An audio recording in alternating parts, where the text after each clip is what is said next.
어떤 이야기부터 좀 해야 될까요? 다 이제 같은 맥락이 좀 이어질 것 같아요. 네. 일단 미중 정상회담의 이제 경제적 부분을 몇 가지 말씀드리면 일단은 어저께 그리고 오늘 새벽까지는 분위기가 좋았어요. 좋았잖아요. 뭐 양호하다는 평가가 많았습니다. 네.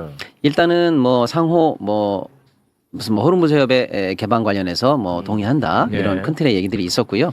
구체적으로 경제적 부분을 보면 뭐 미국산 원유에 대해서 중국이 앞으로 뭐 추가적으로 구매를 더 해서 우리도 좀 쓰겠다 이런 얘기가 있었고요.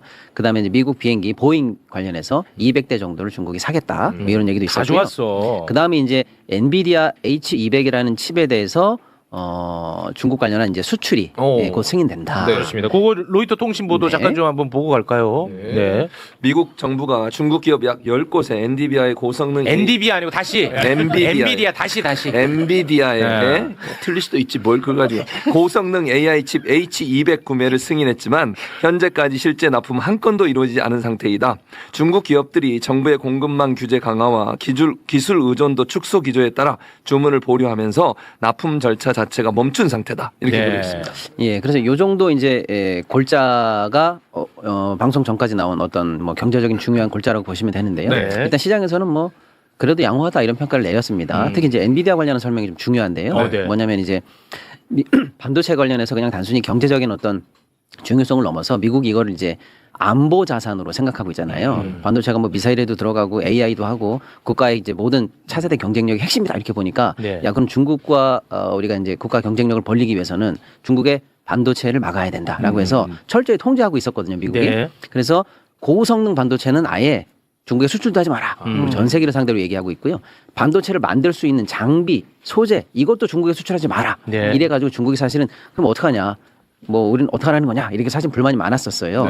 근데 불만은 불만이지만 중국 입장에서는 가만있어 보자. 그럼 결국에는 우리의 목줄이 반도체인데 미국한테 이렇게 좌지우지돼서는 안 되겠지. 우리도 그러면 반도체 굴기라고 해서 하늘이 무너져도 두 쪽에 놔도 자립을 해라고 해서 엄청나게 사실은 적자임에도 불구하고 반도체 회사를 정부가 밀어주고 신기술 개발에 소위 말하면 이제 모험 투자라고 그래서 이거 안 될지 모르는 것도 그냥 해봐라고 해서 지금 막 밀어주고 있는 상황이에요. 네. 근데 중국이 쓰러지기는커녕 이제 반도체 굴기를 나서고 있으니까 미국에서 이제 약간 다른 의견이 나온 거예요. 뭐냐면 차라리 조금씩 풀어줘서 오히려 미국산 또는 이제 최첨단 이 서방 세계의 이 반도체를 쓰게 만들어야지 자립 의지가 꺾인다. 그래야 여전히 우리가 경제적 목줄을 잡고 있게 되는 거지. 끊어버리니까 자립할 의지가 생기고 모험 투자를 하지 않느냐. 네. 그런 측면에서 엔비디아 칩 수출을 허가해줘라라는 게 지속적인 요구사항이었거든요. 근데 이제 트럼프 대통령이 그걸 허가해주지 않다가 자꾸 이제 업계에서 요구가 나오니까 그러면 최첨단 고사양 칩 말고 중저가 범용 칩, 저사양 칩은 수출해라. 대신에 그것도 수출을 하고 나서 단가의 뭐 15% 20%를 수수료로 정부에 내라.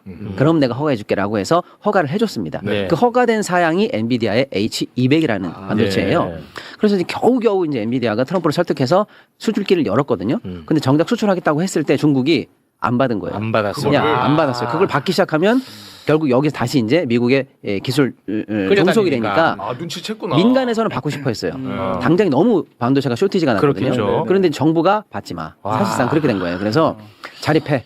이런 입장이었거든요. 네. 자, 이게 중요한데 그래서 지금 젠슨 황이 트럼프 대통령 방중길에 원래는 동행을 안 했다가 네. 경유지에서 갑자기 탑승을 해가지고 갔거든요. 그래서 이 부분이 다시 뚫리나 보다라고 시장이 기대를 한 거죠. 네네. 젠슨 황이 탑승까지 했고 실제로 저런 발표가 나왔습니다. 이제 드디어 엔비디아 관련한 수출길이 열리나 보다. 여기까지예요. 그러니까 이제 오늘 아침에 네. 어저께 이제 장중에 미국장도 굉장히 좋았고요. 네. 우리도 나름대로 이제 좋은 호재를 받아서 왜냐면 엔비디아 칩에 우리 반도체가 들어가거든요. 네, HBM 같은 게 들어가니까. 좋았어요. 기대감이 쫙 올라갔죠. 예, 그러면 네. 우리 것도 덩달아 이제 수출되니까 네. 좋은 거다 이렇게 생각했는데 네. 거기까지 좋았는데 네. 지금 이거 다 반도체주 갖고 있는 사람들이야. 자, 이렇게 교육열이 처음이죠. 집중, 최고 집중입니다, 지금. 여기까지 이제 미중과 우리 증시랑 다 지금 연관이 돼 있습니다. 그랬는데 아침에 이제 지나고 나서 두 가지 이 약재가 나오는데요. 뭐야? 하나는 이제 트럼프 대통령이 이란에 대해서는 더 이상 참지 않겠다라는 인터뷰가 나옵니다. 뭐냐? 갑자기 지금 지정학적으로 그래도 화해를 하거나 중국과 모종의 중재를 통해서 어떻게든 해결해 보려고 하는 그런 분위기 아니었어? 근데 갑자기 더 이상 못 참아라는 얘기가 나오고 이스라엘도 군사 작전이 끝난 게 아니야라는 발표를 동시에 해버립니다. 그러니까 다시 뭔가 안 되고 있어서 지정학적 위기가 커지는 거 아니야라는 얘기가 오전 중에 이제 전 세계를 강타합니다. 강타했고. 자, 두 번째 뭐냐면 우리가 방금 좋게 얘기했던 그 엔비디아 관련한 얘기에 대해서 미국 무역대표부 대표가 멘트를 하는데 정확하게 미중 정상회담에서 반도체 관련한 의제가 테이블에 오르지 않았다. 테이블에 오르지 않았다는 거예요. 그리고 정확하게는 사실 중국 정부가 맡고 있는 거잖아요. 그거 관련해서 중국 정부 이제 확실하게 뚫렸다라는 발언을 하지를 않고 그에 관해서는 여전히 중국이 알아서 중국 정부의 의지에 달려 있다. 그럼 뭐예요?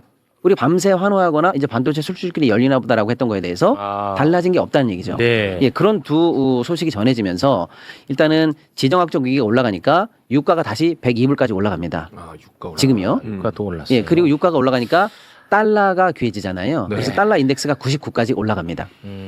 유가 올라가, 달러 올라가라고 하면은 금리가 불안한데 이런 생각 할 수 있잖아요. 그래서 미국 국채금리 10년물이 4.5를 넘어섰고요. 일본도 30년물이 지금 역사상 최고치를 돌파하고요. 우리도 금리가 안 좋습니다. 그러니까 자본시장은 사실 금리가 올라가면 증시가 좀 빠지는 압박을 받게 되거든요. 그러니까 트럼프 발 또 이스라엘 발 이런 어떤 지정학적 위기에 관한 노이즈가 다시 생겼고 반도체 관해서 수출길이 열리는 줄 알았더니 별게 아니었다라고 얘기가 나오고 있고요. 사실은 아까 미국 비행기를 사주기로 했던 것도 200대. 처음에는 환호했는데 당초에는 500대 이상의 계약이 나올 맞아요. 거라고 예상을 했는데 결국 뚜껑 열어보니까 별게 없네라고 해서 이번 전체적인 경제적인 포커스만 본다면 200대도 또 별게 없네요. 별게 없는 거예요. 가요. 기대보다 낮으면 항상 시장은 환호하지 않습니다. 그래서 주가는 빠졌습니다. 그래서 결국에는 악수는 있었지만 약속은 없었다라는 평가를 미중 회담에 내릴 수가 있겠습니다. 그거 지금 현재 확정적으로 얘기해도 되는 건 아니죠. 지금까지는 이 지금까지는 시간까지는. 얘기한 겁니다. 야, 그거 실망하지 마. 에이, 강성필 씨, 희망을 놓지 마. 알겠습니다. 지금까지 소식은 그렇다는 거예요. 네. 지금 소식이 전부 다 풀리고 있는 게 아니에요.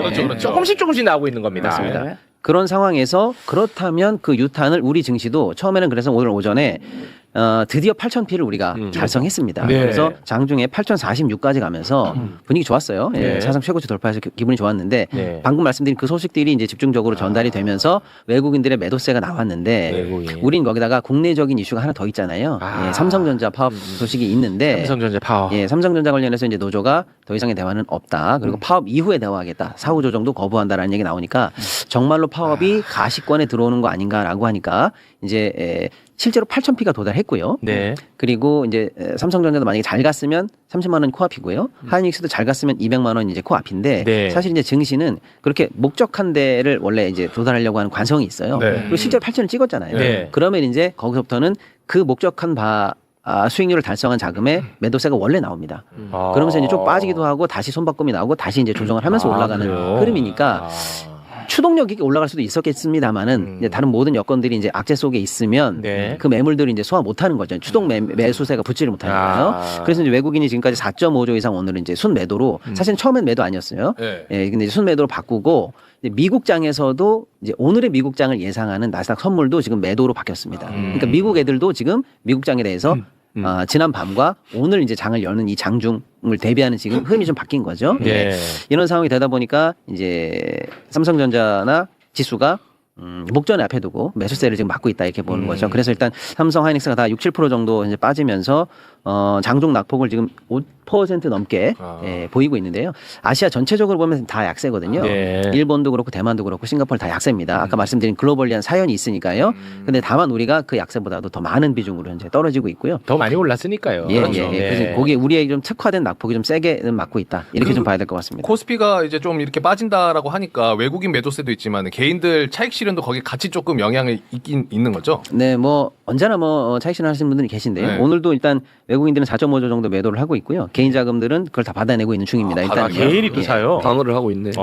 근데 이제 최근에 이제 외국인 매도 관련해서 한 말씀 드려야 될 것 같은데요. 사실은 이제 연초부터 지금까지 80조 넘게 사실은 매도를 하고 있어요. 외국인들이요. 그리고 5월 달만 해도 오늘 만약에 이대로 끝난다면 20조 넘게 5월 달만 해도요. 매도를 하고 있는 거니까 외국인 매도 규모는 큽니다. 커요. 그러니까 규모가 자체가 별거 아니야라고 할 정도까지는 아니라서 좀 신경 쓰이고 예의주시를 해야 되는 상황인데요. 이제 내용적으로 한번 들어가 보면은 우리 시장이 뭐 잘못됐어. 저력이 없어. 이제 꺾어야 돼. 이런 소위 말하면 탈출 매도는 네. 아닌 것으로 그건 아니고. 보고 있습니다. 그럼 뭐냐라고 뭐예요? 봤을 때 두 가지인데요. 외국인 자금 중에서 일찍 들어온 자금들 있잖아요. 네. 이런 자금들은 세계에서 가장 높은 수익률. 작년에도 우리가 1등이었고요. 지금 연초 대비 80%입니다. 그러니까 올해도 1등이에요. 네. 그러면 외국인들 입장에서 돈이 필요하거나 자금이 필요하면은 제일 먼저 빼는 시장이 우리 시장이에요. 그리고 이미 목표 수익률을 달성한 자금들이 많아요. 먹히네. 예, 그러니까 이제 그런 자금들은 당연히 차익 실현이 있는 거고요.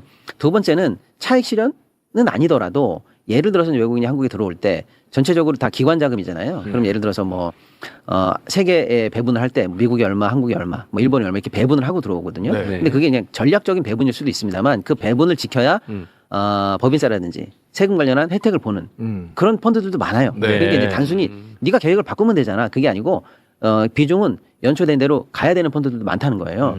그런 펀드들 입장에서는 예를 들어서 한국 비중을 만약에 10을 넣었는데 네. 10을 넣었는데 지금 연초부터 지금까지 80%가 올랐어요. 네. 그럼 네버로드도 지금 18이 됐다는 얘기잖아요. 네. 그럼 8을 덜어야 됩니다. 아. 비중을 중간에 못 바꾸는 한 8을 덜어야 돼요. 그러니까 역설적으로 오르니까 덜고 오르니까 더는 일이 계속 생기는 거예요. 올랐다는 거야 그냥. 예. 올랐다는 거. 예. 근데 그런 자금이 작년이나 이럴 때 불안할 때는 바로 환전하고 나갔거든요. 근데 지금은 그 정도로 나가진 않고 있어요. 그러니까 이제 그 자금이 이제 덜어내고 일부는 차익 실현을 하지만 또 다른 거 살 거 없나 이렇게 좀 보는 거죠. 기존 예. 비중은 그대로 두고 있는 예, 거죠. 그렇거나 이제 다른 종목, 삼성전자 너무 올랐다, 하이닉스 너무 올랐다. 하이닉스, 삼성전자 작년에 비하면 사실상 뭐 5배, 10배 이상 올랐으니까요. 예, 그 부분을 덜어내고 다른 걸로 지금 바꾸는 과정. 이게 소위 말하면 리밸런싱이거든요. 예, 그런 수요로 이제 매도가 좀 많다라고 보는 게 조금의 대세적인 분석입니다. 네. 근데 실제로 이렇게 보시면 될 것 같아요. 옛날에 우리가 2,000P였을 때 1%를 외국인이 판다. 그러면 이제 쉽게 말하면 20원을 파는 거잖아요. 2,000에 비하면. 네. 근데 지금 8,000P 시대인데 1%를 판다. 그럼 얼마예요? 80원을 팔아야 되잖아요. 네. 쉽게 말씀드리면. 그러니까 네네. 같은 종목 비중을 덜어내도 네. 규모가 큰 거예요. 파이가 예, 옛날에는 그 1% 덜어 그러면 100원인데 지금 그렇지. 1% 덜어 그러면 10,000원인 거예요. 아. 예, 그래서 매도 규모 자체가 크다. 그렇게 봐야 되는 게 맞지. 네. 시장이 꺾였다. 그건 그래서 아니에요. 탈출한다. 그렇게 보기에는 아직은 좀 이르다 이렇게 보고요. AI 뭐 스토리에는 변화가 전혀 아직 없다는 변화가 거죠. 없습니다. 네. 그다음에 이제 문제는 그럼에도 불구하고 외국인의 매도 물량이 나왔을 때 우리 시장을 못 받으면 바로 그냥 사실은 이제 하락으로 사실은 마감할 수밖에 없는 상황이잖아요. 네. 근데 지금도 주식 투자 예탁금이 138조 정도를 유지하고 있어요. 평시에 우리 옛날에 어땠냐면 한 50조, 60조, 많아야 80조 이 정도였거든요. 근데 지금 계속 올라가면서 지금 이 아까 말씀드린 것처럼 연초에 보다 지금 외국인들이 한 80조 팔았는데 그걸 개인들이 다 기관들이 다 받았단 말이에요. 그러면 빠져야 되는데 지금 기준으로는 130조가 넘어요. 그러니까 머니 무브가 들어와서 우리 이 증시에 대한 희망을 가지고 개인이나 기관들이 이걸 다 받아내고도 아직도 어마어마하게 총알은 대기 중이다. 예. 그러니까 그게 매도 충격으로 인해서 시장이 흔들려서 회복이 안 된다. 옛날처럼 그런 건 그런 아니다. 상황은 아니다. 받아내려면 얼마든지 받는다. 아, 네, 너무 그런 좋습니다. 상황입니다. 네. 지금 뭐 혹시 뭐 진중권이랑 이준석이 얼마나 더 빠져야 정신 차리는 이런 발언 나왔어요? 뭐 좀 그런 거 지금 생각할 지금 여유는 없는데 아, 이거 자기 얘기니까. 지금 논평을 하는데 그냥 야, 제 직권을 지금 쳐다보고 있네. 지금도 검색하고 있어요. 동국이 막 흔들렸는데 네. 아까 우리 박시동 평론가님 말씀 들으니까 아. 저 위에 많은 개미 투자자들이 지금 마음이 안정하고 그렇습니다. 신뢰를 가지고 있을 네. 것 같습니다. 그러니까 8천을 한번 받잖아요. 네. 네, 뚫었으니까 사실은 뭐 길을 한번 내기가 어렵지. 한번 길을 갖다 내고 나면은 네. 또 그 길로 갑니다. 예. 근데 이제 특별한 악재나 이런 거는 없고 다만 이제 아까 말씀드린 것처럼 삼성전자 파업 문제라든지 그다음에 이제 조금 입맛이 조금 이제 쓰이는 그런 것들이 몇 개 있는데요. 예를 들어서 뭐 지금 이제 간밤에 미국에서 새로운 종목 하나가 이제 공모 상장이 됐어요. 근데 그 업체가 지금 뭐 어마어마하게 60%가 오르면서 네. 기염을 토했거든요. 네. 근데 이제 기존에 이제 엔비디아가 거의 뭐 독점하다시피 한 이 AI용 반도체 칩을 네. 나도 설계할 수 있다. 이런 회사가 일단 성공적으로 상장을 했어요. 누군데? 이름이 좀 복잡한데 까먹었네 갑자기. 예, 그런데요. 네. 그게 중요한 게 아니고 그 회사가 그러면 앞으로 어떻게 활약할 것인가. 그런데 엔비디아 향 납품은 우리 회사들이 꽉 잡고 있잖아요. 네. 하이닉스라든지 이런 쪽에. 네. 근데 새로운 회사는 기존에 있던 HBM을 바탕으로 하지 않고 네. 예, SRAM이라는 뭐 새로운 방식을 통해서 뭘 설계를 하는데 네. 그런 기술적인 내용이 중요한 게 아니고 그럼 걔네들이 성공하면 우리는 어떻게 되는 거지? 오. 그러면 단기간에는 걔네들이 엔비디아의 시장을 만약에 뺐으면 네. 우리 HBM이 좀 덜 나가는 거 아닌가? 이런 생각도 좀 할 수 있는 거고. 그럴 수 있죠. 아니야. 근데 걔네들이 결국 커지면 전체적으로 반도체 시장이 또 커져. 그렇죠. 뭐 이런 의견도 있어서 조금 예의주시해야 되는 얘기들이 좀 몇 개 있기는 있는데요. 네. 큰 틀에서는 뭐 문제는 없고요. 제가 볼 때는 이제 삼성전자 파업 문제라든지 이런 것들만 좀 스무스하게 잘 넘어가고 그다음에 이제 전기 전력 이런 쪽 종목들도 사실 같이 올라갔었거든요. 네. 근데 이제 구리값이 조금 올랐어요 지금. 구리. 예, 예. 그러다 보면 그 예를 들면 전선을 만들 때 원자재 값이 올라간 거잖아요. 네. 조금 이제 영업이익이 조금 부담스럽지 않을까 이런 약간의 조심스러운 조정에 관한 얘기들 이런 것들이 조금 있어서 구리 모으기 운동 가면 되지 뭐. 그렇죠. 우린 그쪽으로 앞장섭니다. 촛불 됩니다. 예, 구리 모으기. 아니 뭐 금도 모았었는데 구리 정도야. 뭐. 그렇죠. 충전기에 있는 거 다 빼고. 네, 집에 있는 전선 다 그 피부 걷기. 예. 안에 수공업으로 만들어냅니다. 예, 만들어내겠습니다. 그럼요. 네. 그래서 이제 제 말씀은 AI 생태계 자체는 문제가 없는데 마침 8,000피에 도달하면 원래 매도 물량이 나오게 돼 있는데 마침 파업도 있고 구리도 좀 올라가고 가니까 됐어. 또 미국의 새로운 업체도 상장하고 하니까 네. 이제 이번 참에 조정에 관한 얘기들이 좀 소화가 되고 있을 수도 있다. 조금 리스크 관리를 해가면서 알겠습니다. 밟아가자. 자, 그러면은 뭐 아마 이제 지금부터 해서 또 계속 미중 정상회담 경제 무역 네. 관련한 소식들이 또 전해지겠죠. 근데 예를 들어서 이제 우리가 관전 포인트로 잡아야 되는 거는요. 어쨌거나 미중이 자기네들끼리의 요구사항을 주고받는단 말이에요. 미국 입장에서는 뭐 아까 얘기한 것처럼 비행기를 사줘라, 콩을 사줘라, 소고기를 열어라 뭐 이런 얘기 계속 할 거고요. 네. 반대로 이제 중국 입장에서는 그럼 니네들도 이거 해줘라고 할 건데 그렇죠. 그 중국이 요구해서 미국이 만약에 받을 경우에 아. 그게 이제 우리 산업과 경쟁 관계에 있는 산업이 된다면 그것도 또 안 좋아. 우리한테 유탄이 오거든요. 그런 게 이제 몇 개 있습니다. 아까 그래? 말씀드린 것처럼 반도체도 있겠습니다만 그게 중요한 얘기네. 2차 전지 있고요. 2차 전지가 예를 들면 있어. 태양광, 변압, 전기전선 이런 종목들이 사실은 전기차 뭐 이런 것들이 사실 우리가 좀 민감하게 아, 지금 그래요? 미국이 중국을 제재하는 사이에 격차를 벌려가면서 그 초격차를 유지하고 또 시간도 벌고 이런 산업적으로는 조금 호기를 맞는 부분도 있었거든요. 아. 혹여 그 부분이 이제 딜이 걸리면 우리에게 유탄이 올 수도 있지 않는가 이제 그걸 이제 우리는 주의 깊게 봐야 되는데요. 네. 현 시점까지 아직은 조금 민감한 선을 넘어간 거는 아직까지는 안 아직까지 보입니다. 나오지 않고 네네네. 있군요. 아. 그러니까 오히려 악수는 했는데 약속을 안 했다라고 하니까 네. 미국 입장에서도 뭐 별로 생색이 난 것 같지도 않고 안 난 것 같지도 않고 중국 입장에서도 대만 문제는 세게 얘기했습니다만은 경제적으로 뭘 확실히 뚫었다 이런 것도 아직은 안 나오고는 있습니다. 야, 이게 전격 타결이 돼도 문제고 타결이 안 돼도 문제네. 네. 그럼 다만, 어떻게 해요? 다만 이제 중국 증시는 다른 아시아 증시는 아까 제가 말씀드린 것처럼 전체적으로 지금 다 빠지고 있거든요. 일본도 한 2% 정도 빠지고 있는데요. 근데 이제 중국은 또 올라가요.